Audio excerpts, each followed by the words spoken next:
What's up, family? Welcome back to the Stop Sinking Show, where we go from struggle to flow.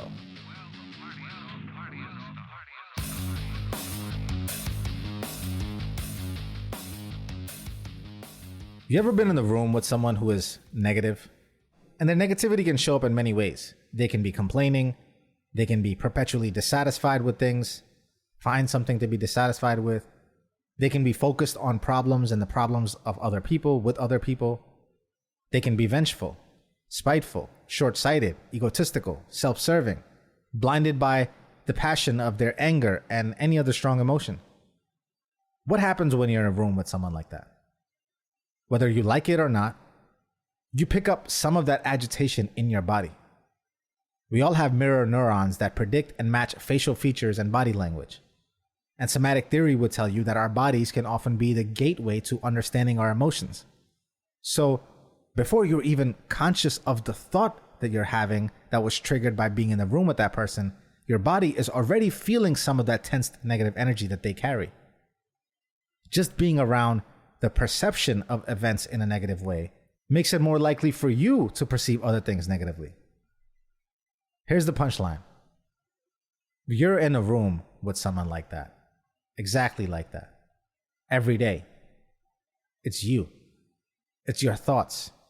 Unregulated, unguarded, undirected, unmanaged.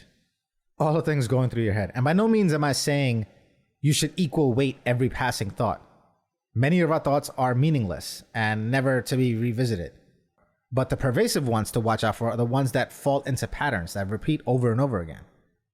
And the reality is, the effect your thoughts have on you are probably even more pronounced than the ones absorbed from the outside from anyone else. And it's even sneakier to catch. More subtle.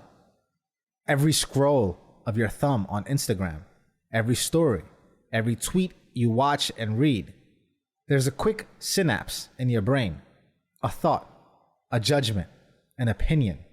And what I'm saying is, you're just as susceptible to going down the path of negativity, even if you are having passive thoughts that don't register, that you don't recognize about something.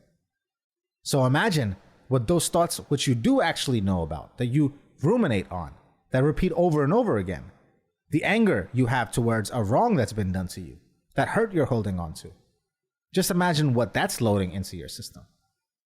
What you're saying in your own head is causing you distress and frustration and causing you not to show up as well as you can. And it's not even what you are saying to yourself about yourself. It's what you are saying to other people, about other situations in your own brain that's affecting you and putting you in a negative state. Just bearing witness to these thoughts, like if you were sitting in the room with someone else talking negatively, even if it wasn't about you, just the witnessing of it makes it that you experience it. And that experience then triggers more of that same negativity to be attracted to you. In the most real way, not some metaphysical sense of attraction. Literally, if you judge and repeatedly have thoughts of hurt and anger, you will be more likely to be triggered and feel the abrasion on that soft spot, that wound that's hurt. And more often than not, it's going to affect every interaction. I grew up around someone who found offense in everything. And because I was very protective of this person, when they shared how they were offended by that person or that thing, without having made the conscious decision myself to do so, my energy around that offending person would shift as well. It's almost like I couldn't help it. I immediately felt the same negativity towards that person and felt the need to guard myself. I absorbed it. It only took me many years later to realize I had no real grounds to have my own experience outside of what I absorbed of that person to be affected this drastically.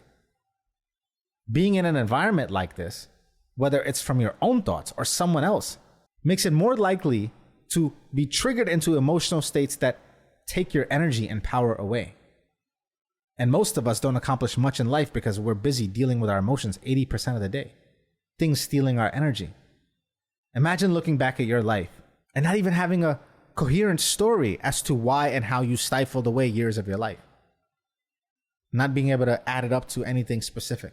just pawned away by leaks of energy in environments you never really took ownership of. That space in your head, that's for you to own, for you to govern, take hold of. This is why the best of the best start by recommending the most basic things like meditation and journaling, because it forces you to become aware of these triggering thoughts on repeat, all the passive ones you picked up too, and shed them before you start being impacted by them and the way you show up in the world. That headspace holds the key to the most expensive room in the world, the room for growth. But we just got a bunch of costly, useless things living in there, rent-free. I love you, family. Stay true always. I see you on the next show.